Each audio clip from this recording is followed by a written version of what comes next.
नमस्कार विद्यार्थी मित्रों। कक्षा 10 सामाजिक विज्ञान पाठ 15 आर्थिक विकास।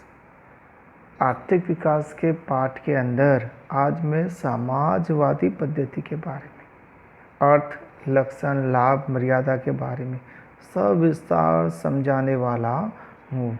तो बाजार पद्धति की जो कमियाँ थी, बाजार पद्धति की जो असफलताएँ थी, इसके कारण कौन सी पद्धति अस्तित्व में आई? समाजवादी पद्धति। लेकिन पहला पॉइंट आया कि बाजार पद्धति की कमियां के कारण कौन सी पद्धति अस्तित्व में आई? समाजवादी पद्धति। अब समाजवादी पद्धति कौन से देश ने अपनाई थी? तो यहाँ बताया रूस और चीन ने अपनाई। कोई बोले बाजार पद्धति किसने अपनाई? नेक्स्ट पीरियड में हमने देखा तो अमेरिका और जापान ने। ऐसे समाजवादी पद्धति किसने अपनाई थी? तो रूस और चीन ने अपनाई थी। समाजवादी पद्धति और बाजार पद्धति एक दूसरे से एकदम क्या है? विरोधी, એટલે કે दोनों विरोधी है। समाजवादी पद्धति में सभी निर्णय राज्य तंत्र के द्वारा लिया जाता है, तो बाजार तंत्र में सभी निर्णय किसके द्वारा लिया जाता था? बाजार अर्थात व्यक्ति के द्वारा लिया जाता था। तो यहाँ पर उल्टा हुआ। समाजवादी पद्धति में सभी निर्णय किसके द्वारा लिया जाता है? राज्य के द्वारा लिया जाता है। समाजवादी पद्धति में केंद्र में लाभ नहीं, पर किसका है? समाज का कल्याण होना चाहिए, इसका हेतु छुपा हुआ है। बराबर। तो इसमें क्या है? समाजवादी पद्धति के कमियां के कारण समाजवादी पद्धति अस्तित्व में। दूसरा पॉइंट, कौन सा देश? तो रूस और चीन। तीसरा पॉइंट, समाजवादी पद्धति और बाजारवादी पद्धति एकदम क्या है? विरोधी। चौथा पॉइंट, समाजवादी पद्धति के सभी निर्णय कौन लेता है? राज्य तंत्र के द्वारा लिए जाते हैं। समाजवादी पद्धति में केंद्र में लाभ नहीं, पर क्या है? समाज का कल्याण है। छठा पॉइंट, चीज वस्तु का उत्पादन और भाव राज्य के द्वारा निश्चित होता है, व्यक्ति करता नहीं है। कौन करता है? राज्य सरकार करती है। अब आगे देखें तो समाजवादी पद्धति के लक्षण तो सिंपल है। समाजवादी साधनों की मालिकी किसकी है? राज्य की। बाजार पद्धति में क्या था? मालिकी व्यक्ति और निजी था। ध्यान रखो, दोनों का अंतर मैं स्पष्ट कर रहा हूँ। सभी आर्थिक निर्णय किसके द्वारा लिया जाता है? राज्य के द्वारा।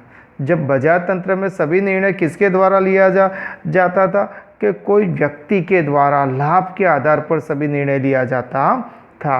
केंद्र में लाभ नहीं, परंतु समाज का हित है। क्या है? लाभ नहीं, पर क्या है? समाज का हित है। श्रमिकों को काम के बदले में क्या मिलता है? वेतन मिलता है। तो बच्चों इसमें क्या है कि मालिकी किसकी है? राज्य की है। आर्थिक निर्णय किसके द्वारा लिया जाता है? राज्य के द्वारा लिया।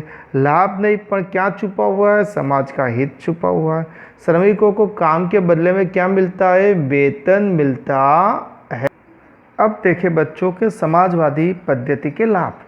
समाजवादी पद्धति के लाभ में पहला पॉइंट है कि विलासी वस्तु का उत्पादन होता नहीं है। जीवन जरूरी चीज वस्तु का क्या होता है? उत्पादन होता है। राज्य के द्वारा सभी निर्णय लिए जाते हैं, इसके कारण प्राकृतिक संपत्ति का अपव्यय नहीं होता है। बाजार पद्धति में क्या था? अपव्यय होता था, यहाँ पर अपव्यय होता नहीं। आय और संपत्ति की असमानता क्या होती? दूर होती। ग्राहकों का शोषण होता नहीं।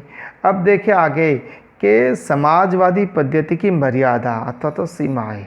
तो समाजवादी पद्धति की मर्यादा में है कि राज्य सभी निर्णय राज्य के द्वारा लिया जाता है, इसके कारण प्रोत्साहन मिलता नहीं है कि भाई पगार तनख्वाह मिलने वाली है तो काम करे या न करे, इसके कारण प्रोत्साहन मिलता नहीं है, स्पर्धा होती नहीं है।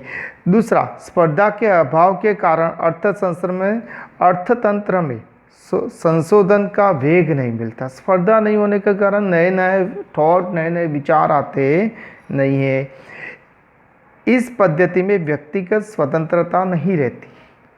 वो अपने खुद पर्सनल अपना कुछ नया थॉट, नया विचार लाना हो तो नहीं ला सकेगा, क्योंकि अपना बॉस अपने ऊपरी अधिकारी जो कहता है वही आज्ञाओं का उसे क्या करना होता है, पालन करना होता है।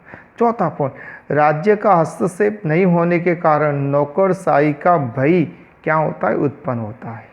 थोड़ा सा संपूर्ण यहाँ क्या है, राज्य के संपूर्ण हस्तक्षेप के कारण नौकरशाही का क्या रहता है, भय लगा रहता है। तो बच्चों, मैंने आज आपको समाजवादी पद्धति का अर्थ, लक्षण, लाभ और मर्यादाओं के बारे में मैंने आपको समझाया है।